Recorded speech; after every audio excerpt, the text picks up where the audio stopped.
¿Cómo se encuentra en general?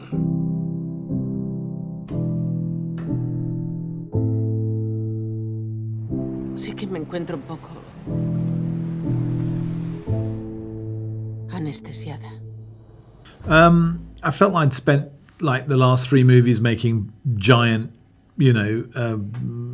movies that took over my life for 2 years at a time, and I wanted to make something on a more human scale.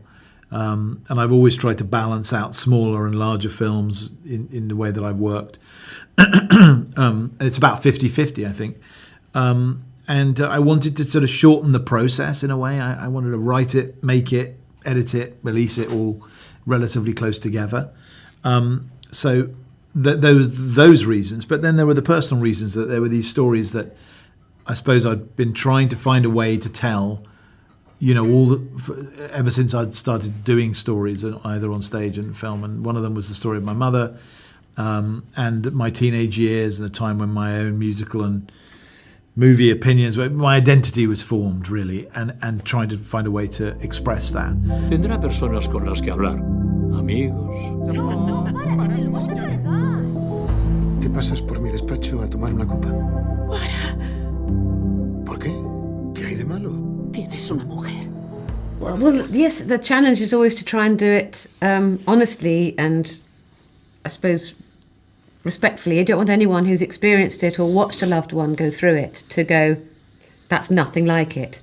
But in this situation, the script was written by Sam, who had watched it all through his childhood, so I always had him to check with, and he'd written it so clearly and so beautifully that you just had to follow the script, follow the words. Buenos días. Steven sustituirá a Trevor. Buenas.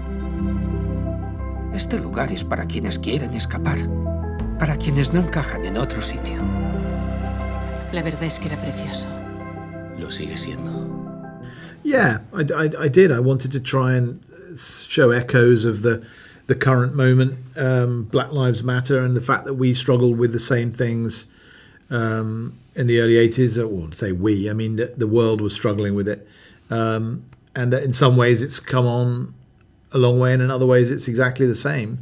Because, the irony of that time is that even though politically it was very racially divisive, at the same time there were all these bands and indeed movies where for the first time you were seeing diverse members of bands, diverse casts. So you were seeing Richard Pryor and Gene Wilder in the same movie. You were seeing the Specials or the Selector or the Beat, which were made up of equal parts black and white kids from working class backgrounds. So it felt like an interesting time, alive, very alive musically, very alive in terms of pop culture, and at the same time, a struggle, a constant struggle for equality.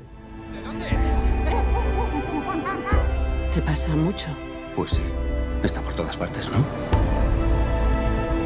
Nadie va a regalarte la vida que quieres. Pues tienes un problema, ¿sabes? Tú tienes que conseguirla. I can't remember a film that made me want to become an actor. It slowly moves from films you watch as a kid to films you watch as a teenager. It was once I'd already decided to become an actor, I watched Breaking the Waves in the cinema when I was a drama student. And that was, I want to do work like that, but with less sex scenes. But, I think watching Emily Watson in that failed in was, that regard. Yeah. For me, I think it was probably Close Encounters when I was a kid. Close Encounters of the Third Kind, which my dad took me to see at Odeon Leicester Square, around the corner from where we're talking now. Just the scale of it and the sort of, the imagination. Did that make you want to make films watching that, or? No, I don't think I even have contemplated making films No. then. The only time when I started wanting to make films was when I was at university, and I started realising that you could make films on a smaller scale. And a movie like My Beautiful Laundrette, which was the Stephen Frears movie, felt like it was taking place in my world with people I knew in some way, and that was big for me. And that's when I thought, maybe there's a world in which I can make films too.